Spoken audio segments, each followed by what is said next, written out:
Vamos direto ao ponto. Superar um hábito profundamente enraizado ou um vício vai muito além daquela velha ideia de ter força de vontade. Na nossa análise de hoje, a gente vai dar um mergulho nas pesquisas fascinantes do Pericles Ingemann sobre a abstemiologia, para desvendar as mecânicas ocultas de como os hábitos se formam e principalmente como podem ser desfeitos. E a grande descoberta aqui é que a gente não está lidando com uma simples decisão de parar de fazer algo.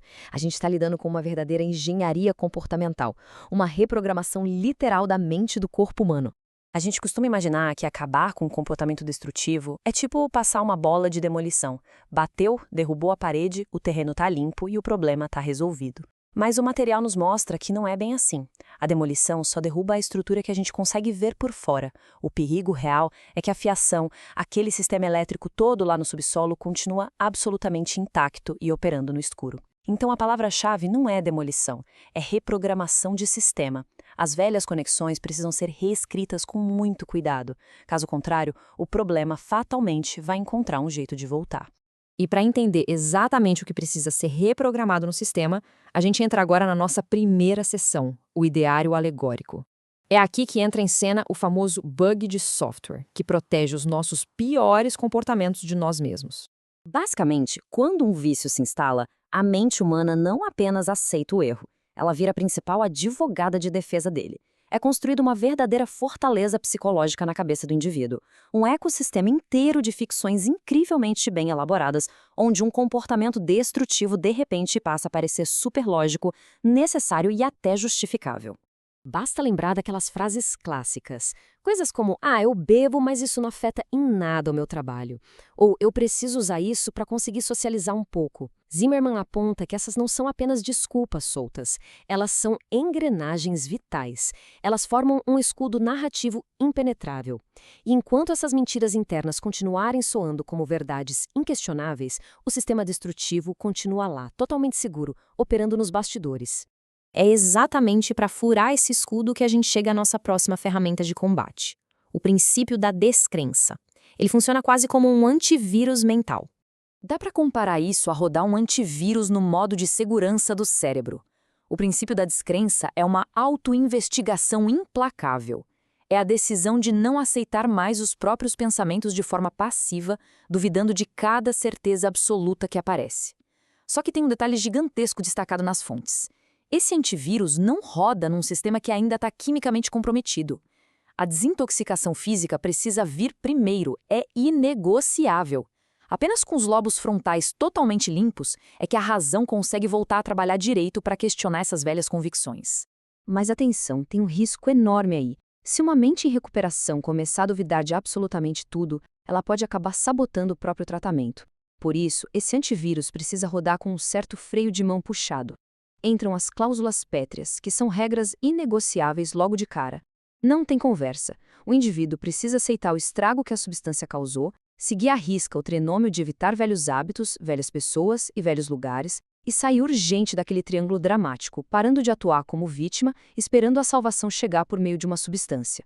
Essas regras travam aquela arrogância perigosa de achar que já está tudo 100% sob controle. E na prática, como isso acontece? O material traz um estudo de caso sensacional de uma mulher exausta pela rotina do trabalho. Ela tinha convicção de que todo aquele estresse dava a ela o direito de beber pesadamente no fim de semana. Aplicando a técnica, ela isola essa ideia e questiona. Peraí, por que a minha recompensa por estar estressada tem que ser a destruição da minha saúde?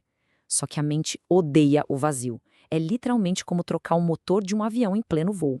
Se a gente arranca o motor do álcool, tem que instalar um motor novo na mesma hora para o avião não cair. Então ela instala uma neoconvicção. O meu estresse exige que eu tenha um jantar excelente com a minha família. Pronto, criou-se uma rota racional completamente nova para aliviar a tensão. Até aqui, a lógica está perfeita, a mente foi consertada, mas aí chegamos ao grande plot twist da nossa análise, o sabotador silencioso. Afinal, o que acontece quando a cabeça está no lugar e concorda com a sobriedade, mas o corpo resolve trair o sistema? O ponto-chave é entender a diferença entre o software e o hardware. A gente estava falando até agora de convicções explícitas, que é o software mental, a lógica, o racional. Mas o corpo humano, o hardware, ele é um disco rígido imenso. Ele guarda convicções implícitas. O sistema nervoso tem memórias silenciosas, registrando cheiros, luzes e texturas que no passado foram associadas ao prazer ou ao alívio. É só imaginar a seguinte cena do material, que parece até roteiro de suspense. O homem de 40 anos, super focado, sóbrio há 8 meses. O software mental dele está impecável, ele sabe de todo o estrago que o vício causou no casamento e na carreira. Ele chega em casa cansado, luz dourada de fim de tarde batendo na janela e simplesmente senta na poltrona favorita da sala. E é nesse milissegundo, sem passar um único pensamento racional pela cabeça dele, que o corpo assume o volante. Por anos a fio, ele sentou exatamente ali, naquele horário, para consumir a substância. O cérebro mapeou tudo isso. Ao sentir a textura do tecido e ver a inclinação da luz, os circuitos disparam dopamina por pura antecipação. Os ombros amolecem imediatamente, a respiração muda, a boca chega a salivar um pouco. É o mais puro condicionamento de Pavlov acontecendo ali, no silêncio da biologia. Se não houver um preparo anterior, esse impulso físico leva ao que a epistemologia chama de recaída inconsciente. A lógica pura e as boas intenções simplesmente não têm velocidade para ganhar da memória muscular no calor do momento. A pessoa acaba cedendo ao impulso gerado lá no fundo do circuito neural antes mesmo do cérebro racional pensar em agir. A convicção implícita do corpo sequestra a mente explícita. E é para vencer essa guerra que a gente avança para a nossa etapa final, a coerência fisiológica. Porque se o corpo está sabotando a lógica, é a biologia que precisa ser reprogramada diretamente. A grande sacada é fazer um verdadeiro gaslighting com o próprio sistema nervoso, duvidando daquela sensação falsa de relaxamento. A tática mostrada nas fontes é totalmente física e pontual. O homem da nossa história chega estressado em casa. Só que dessa vez ele muda o padrão geográfico. Ele ignora a poltrona completamente. Ele vai direto para o chão, deita as costas no tapete da sala e faz 3 respirações bem profundas usando o diafragma. Pode parecer uma atitude simples demais para combater um vício brutal, mas a biologia por trás disso constrói a nova fiação. O estresse aciona o nosso alerta máximo, o sistema simpático, pedindo uma fuga química urgente.